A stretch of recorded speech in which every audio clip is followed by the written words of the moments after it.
Halo teman-teman semuanya, selamat datang di video pertama di channel ini. Nah, karena ini adalah video pertama dari channel ini, izinkan gue untuk memperkenalkan diri gue terlebih dahulu. Nama gue Firdaus Ananta, gue dari Universitas Negeri Jakarta. Tepatnya gue dari jurusan manajemen. Nah, karena gue dari jurusan manajemen, yang pastinya nggak jauh-jauh nih dari namanya bisnis. Nah, di suatu bisnis itu pasti ada aturan atau norma-norma dong yang berlaku.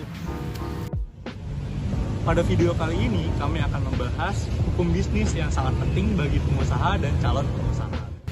Bagi kalian yang pengen memulai bisnis, pasti hukum bisnis ini menjadi suatu hal yang menakutkan dan membingungkan buat kalian. Namun, kalau dengan pemahaman yang tepat nih tentang hukum bisnis, kalian bisa membangun bisnis kalian dengan fondasi yang kokoh dan kalian bisa menjalankannya dengan sukses. Oleh karena itu, di video kali ini akan dibahas nih, mulai dari apa itu hukum bisnis, apa itu hukum perniagaan, hukum dagang, hukum ekonomi, dan penjelasan lebih mendalam terkait hukum bisnis. Tanpa lama-lama lagi, yuk langsung kita masuk ke materinya. Let's go! Nah, kali ini kita masuk ke materi pembahasan nih teman-teman. Yang pertama ada pendahuluan, lalu ada pemahaman hukum, memahami bisnis, hukum bisnis, lalu ada pendekatan istilah hukum bisnis yang diantaranya ada hukum dagang, hukum perniagaan, dan hukum ekonomi. Lalu ada contoh kasus, kesimpulan, dan yang terakhir ada daftar pustaka. Nah, kita membahas pendahuluan dulu ya teman-teman. Teori hukum bisnis merupakan topik yang semakin berkembang dan populer, di mana teori ini terus mendapat perhatian yang cukup besar dari semua kalangan nih, baik dari kalangan profesional, pembisnis, akademisi, dan pemerintahan. Istilah hukum bisnis sangat beragam, baik di kalangan praktisi maupun di kalangan akademisi. Istilah yang sering dikaitkan dengan hukum bisnis adalah hukum dagang, hukum perniagaan, dan hukum ekonomi. Definisi dari masing-masing istilah hukum tersebut tidak memiliki kesamaan, tetapi ruang lingkup dan substansi pembahasannya terdapat beberapa kesamaan. Lalu kita masuk ke pengertian hukum nih, menurut beberapa ahli. Yang pertama, menurut Bapak Profesor Mr. E.M. Meyers dalam bukunya The Allgemeine Begriffen van het Burgerlijk Recht. Hukum adalah semua aturan yang mengandung pertimbangan kesusilaan, ditunjukkan kepada tingkah laku manusia dalam masyarakat dan yang menjadi pedoman bagi penguasa negara dalam melakukan tugasnya.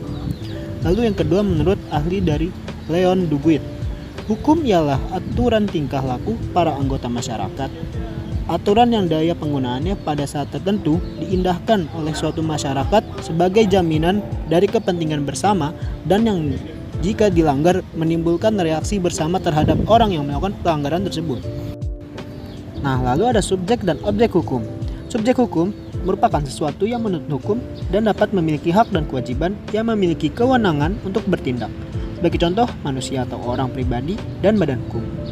Lalu ada objek hukum yang merupakan segala sesuatu yang bisa berguna bagi subjek hukum dan dapat menjadi pokok suatu hubungan hukum yang dilakukan oleh subjek hukum. Biasanya dinamakan benda atau hak yang dapat dimiliki dan dikuasai oleh subjek hukum. Sebagai contoh, benda bergerak, benda tidak bergerak, benda berwujud, dan benda tidak berwujud. Lalu ada sumber-sumber hukum. Yang pertama, sumber hukum material, yaitu sumber hukum yang dapat ditinjau dari sisi ekonomi, sejarah, sosiologi, filsafat, agama, dan sebagainya. Lalu yang kedua ada sumber hukum formal, yaitu sumber hukum yang berasal dari undang-undang, kebiasaan, keputusan hakim, traktat, dan pendapat para ahli. Nah, kita masuk ke unsur hukum dan ciri-ciri hukum. Kita membahas unsur hukum dulu ya teman-teman. Yang pertama, ada peraturan mengenai tingkah laku manusia dalam pergaulan masyarakat. Lalu yang kedua, peraturan itu diadakan oleh badan-badan resmi yang berwajib. Yang ketiga, peraturan itu bersifat memaksa. Yang keempat, sanksi terhadap pelanggaran peraturan tersebut adalah tegas. Lalu kita masuk ke memahami bisnis. Yang pertama ada pengertian bisnis. Bisnis merupakan usaha menjual barang atau jasa yang dilakukan oleh perorangan, sekelompok, atau organisasi kepada konsumen dengan tujuan mendapatkan keuntungan. Setiap pelaku yang menjalankan bisnis biasa disebut dengan pembisnis. Menurut para ahli, yang pertama ada Ebert dan Griffin pada tahun 2015 mengartikan bisnis adalah organisasi yang menyediakan barang atau jasa untuk memperoleh laba. Lalu yang kedua ada Warren pada tahun 2005 Perusahaan atau bisnis adalah suatu organisasi di mana sumber daya seperti bahan baku dan tenaga kerja diproses untuk menghasilkan barang atau jasa bagi pelanggan. Lalu ada tujuan bisnis, yang pertama menyediakan barang atau jasa, 2 keuntungan, yang ketiga kesejahteraan pemilik faktor, produksi, dan masyarakat. Yang keempat, menjaga keberlangsungan hidup perusahaan dalam jangka panjang. Yang kelima, kemajuan atau pertumbuhan, dan yang terakhir, prestasi. Lalu ada fungsi organisasi bisnis. Yang pertama ada pemasaran, yaitu untuk menghasilkan permintaan atau penerimaan pesanan untuk sebuah produk atau jasa. Lalu yang kedua ada produksi atau operasional, yaitu menciptakan produk atau jasa. Lalu yang ketiga ada keuangan dan akuntansi, yaitu untuk mengidentifikasi seberapa baik kinerja organisasi, pembayaran tagihan, dan pengumpulan uang. Nah, kita masuk ke hukum bisnis teman-teman. Kita ada pengertian hukum bisnis. Istilah hukum bisnis sebagai terjemahan dari istilah business law. Hukum bisnis bisa diartikan dengan hukum yang berkenaan dengan suatu bisnis.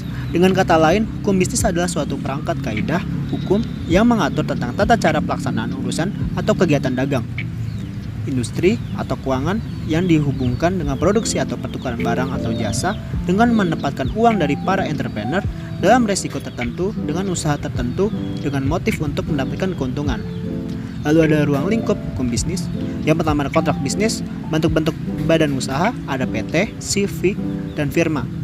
Lalu ada perusahaan go public dan pasar modal.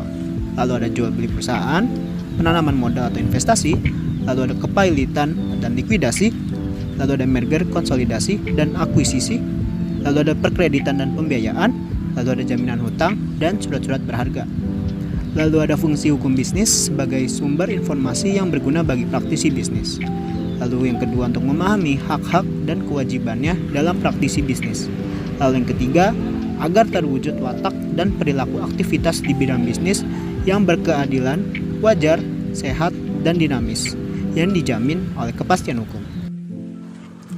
Sumber hukum bisnis. Sumber hukum bisnis yang utama atau pokok terdapat pada 1338 ayat 1 KUHP Perdata. Yang pertama, asas kontrak atau perjanjian menjadi sumber hukum yang utama, di mana masing-masing pihak terikat untuk tunduk kepada kontrak yang telah disepakati. Yang kedua, asas kebebasan berkontrak, di mana para pihak bebas untuk membuat dan menentukan isi dari kontrak yang mereka sepakati. Sumber hukum bisnis secara umum. Yang pertama ada hukum perdata atau KUHP Perdata, yang kedua hukum publik atau pidana ekonomi, yang ketiga hukum dagang atau KHU dagang, yang keempat peraturan perundang-undangan. Selanjutnya ada pendekatan istilah hukum bisnis. Yang pertama ada hukum dagang. Hukum dagang adalah hukum yang mengatur tingkah laku manusia yang turut melakukan perdagangan untuk memperoleh keuntungan. Sumber hukum dagang ada 3. Yang pertama yang tertulis dan dikodifikasi, yaitu KUHD atau White Book van Koop Handel voor Indonesia, dan KUH Perdata atau Burgerlijk White Book voor Indonesia. Yang kedua yang tertulis dan dikodifikasi, yaitu seluruh perundang-undangan tentang perdagangan. Dan yang ketiga tidak tertulis, yaitu kebiasaan masyarakat.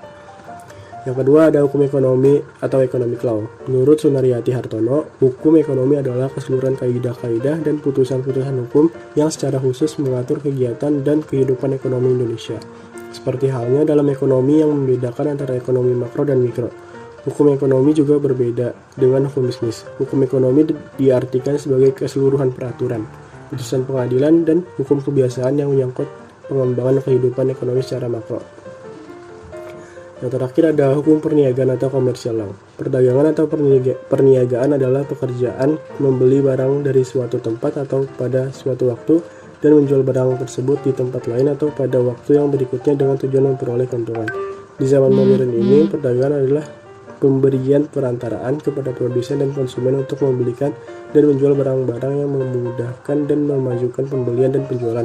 Adapun pemberian perantara kepada produsen dan konsumen itu meliputi beberapa macam pekerjaan, misalnya makelar, komisioner, badan-badan usaha seperti PT, VOF, asuransi, perantara banker, dan sebagainya. Selanjutnya ada hukum-hukum ekonomi dan asas ekonomi. Hukum ekonomi pembangunan meliputi pengaturan dan pemikiran hukum mengenai cara-cara peningkatan dan pengembangan kehidupan ekonomi Indonesia secara nasional. Yang kedua ada hukum ekonomi sosial, menyangkut peraturan pemikiran hukum mengenai cara-cara pembagian hasil pembangunan ekonomi nasional secara adil dan merata dalam HAM manusia Indonesia. Yang ketiga atau yang terakhir ada asas hukum ekonomi. Yang pertama ada asas keimanan dan ketakwaan terhadap Tuhan Yang Maha Esa. Yang kedua ada asas manfaat. Yang ketiga asas demokrasi Pancasila. Yang keempat asas adil dan merata. Yang kelima asas keseimbangan, keserasian dan keselarasan dalam peri kehidupan. Yang keenam ada asas hukum. Yang ketujuh asas kemandirian. Yang kedelapan asas keuangan. Yang kesembilan asas ilmu pengetahuan. Yang kesepuluh asas kebersamaan, kekeluargaan, keseimbangan dan kesinambungan dalam pemakmuran rakyat. Yang ke-11 asas pembangunan ekonomi yang berwawasan lingkungan dan berkelanjutan. Yang ke-12 asas kemandirian yang berwawasan kenegaraan. Selanjutnya ada contoh kasus hukum bisnis, yaitu studi kasus Mekarta menjalani proses PKPU. Pemilik mega proyek Mekarta, yaitu PT Mahkota Sentosa Utama atau MSU, menjalani proses penundaan kewajiban pembayaran utang atau PKPU akibat tak bisa menyelesaikan penagihan kewajibannya. Pemohon PKPU tersebut adalah PT Geraha Megah Tritunggal, yaitu perusahaan penyedia jasa pengelolaan dan pengamanan kawasan. Gugatan dilayangkan GMT ke Pengadilan Niaga di PN Jakarta Pusat pada 6 Oktober 2020 lalu dan terdaftar dalam nomor perkara 328 PDT sus PKPU 2020 PN Niaga Jakarta Pusat. Dalam proses tersebut, total tagihan yang masuk dalam piutang sementara MSU mencapai 7.015 triliun rupiah yang berasal dari total 15.722 kreditur. MSU kemudian melakukan restrukturisasi tagihan dan penyelesaian proyek. Sebanyak 99,7% suara kreditur dan konsumen berhasil voting menyetujui adanya restrukturisasi.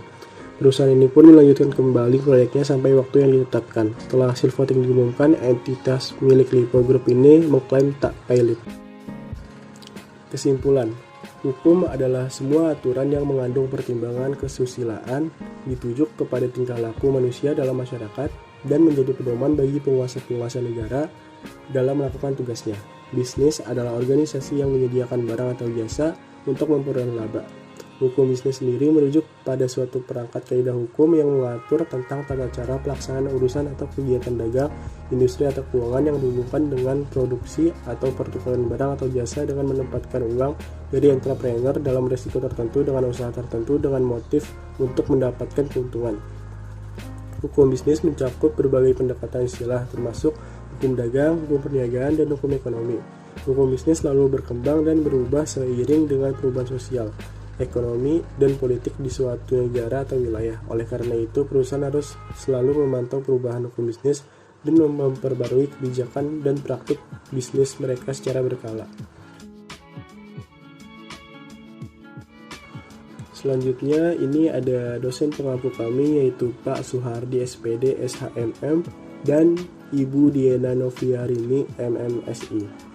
Dan ada juga anggota kelompok, yaitu yang pertama ada Erika Sofia Faradisha, yang kedua ada Afkar Hanif Singajuru, yang ketiga ada Firdaus Ananta, yang keempat ada Puji Astuti, yang kelima ada Oviana Lintang, yang keenam ada Muhammad Sultansyah, dan yang ketujuh ada Ayesha Fernanda.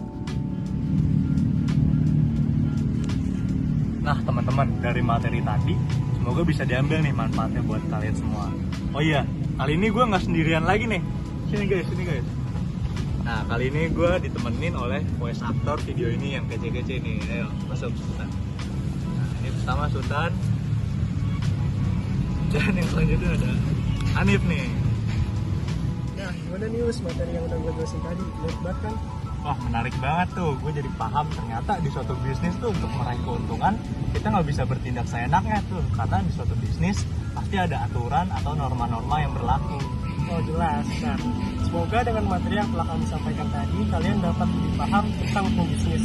Karena dengan hukum bisnis kalian dapat membuat keputusan untuk perusahaan kalian dengan baik dan benar, dan kalian dapat menjalankan perusahaan kalian dengan sukses dalam jangka panjang. Nah, sebelum itu gue mau pantun dulu nih teman-teman nih. Pergi ke UNJ belajar ekonomi. Cakep. Selesai belajar mendapat syafaat. Cakep. Sekian video dari kami. Semoga video ini bermanfaat.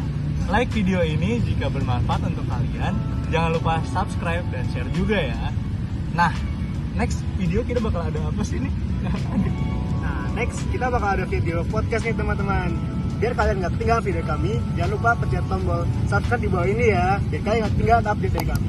Nah, karena kita udah di video, gua Muhammad Aftar Hanif sebagai jurus sebagai voice actor, gua Muhammad Sultansyah sebagai voice actor, Dan terakhir, gue Firdaus Ananta sebagai pembawa acara dalam video kali ini. Akhir kata, terima kasih untuk kalian yang sudah menonton video kali ini. Kami bertiga sign out. Bye-bye.